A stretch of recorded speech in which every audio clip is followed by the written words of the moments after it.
ओम गणेश हर हर महादेव। इस बार 24 जुलाई को गुरु पुष्यामृत योग है और साथ में सिद्धि योग है, इसलिए मैं यहाँ पर गुरु पुष्यामृत या सिद्धि योग का समय नहीं दे रहा हूँ, क्योंकि वो दिन ही बहुत अच्छा है। एक तो दर्श अमावस्या है, दीप पूजा का महत्व है, उसको हरियाली अमावस्या भी कहते हैं, बृहस्पतिवार युक्त अमावस्या है, सिद्धि योग है, गुरु पुष्यामृत योग है। तो मैं सीधा इसका महत्व आपको आज बताऊँगा। अगर आपको यह विषय वीडियो पसंद आए तो लाइक करें, शेयर करें, चैनल पर नए हो तो सब्सक्राइब कीजिएगा। तो चलिए शुरू करते हैं। अब उस दिन गुरु पुष्यामृत योग है, तो गुरु पुष्यामृत योग के दिवस या समय में आप अवश्य श्री लक्ष्मी जी की पूजा करें, खास करके श्री यंत्र की पूजा या अभिषेक विशेष रूप से फलदायी होती है गुरु पुष्यामृत योग में। जैसे अगर आपको धन आदि संपत्ति संतति आदि की प्राप्ति करनी है तो इस दिन आप फलों के रस से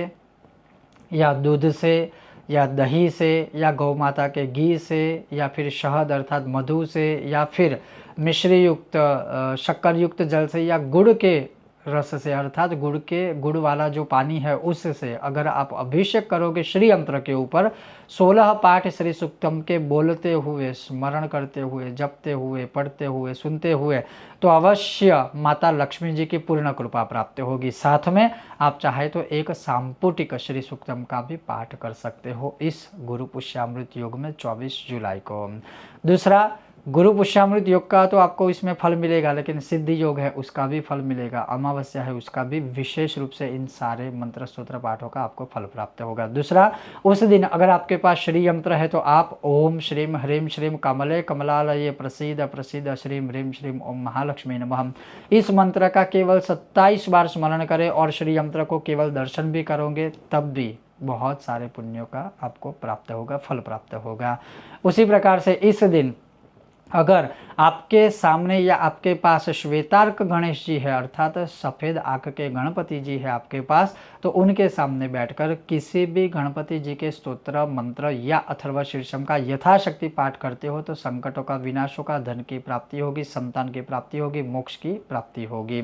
और उस दिन अगर आप अपनी पहली अंगूठी में अर्थात यह जो पहली अंगूठी है अनामिका जो तर्जनी उंगली है, उस तर्जनी उंगली में आप सुवर्ण,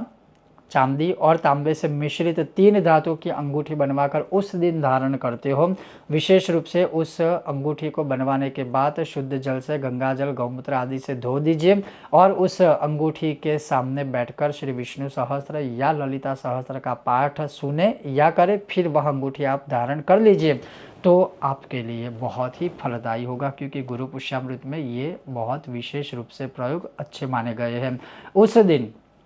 गुरु पुष्यामृत के दिन अर्थात अमावस्या है, लेकिन उसको आप त्याज्य करके जो सिद्धि योग गुरु पुष्यामृत योग है वह देखिए। उस दिन कोई भी मनुष्य अपने घर के लिए सुवर्ण,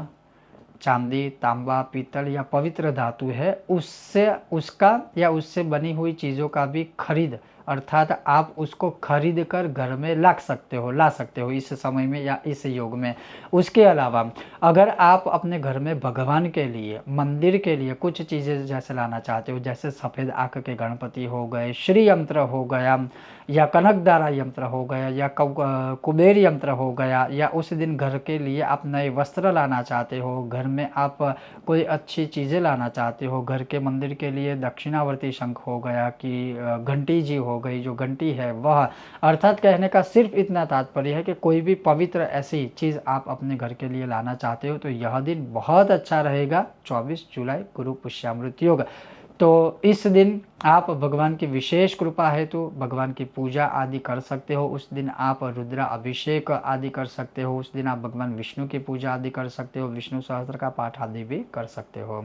और शत्रुओं से पीड़ित हो तो बगलामुखी साधना इस दिन आपके लिए रामबाण की तरह काम करेगी। बहुत जल्द मिलते हैं नए विषय वीडियो के साथ, तब तक आप देखते रहिए कर्मकांड बाय आनंद पाठक मेरे साथ। ओम गणेश हर हर महादेव।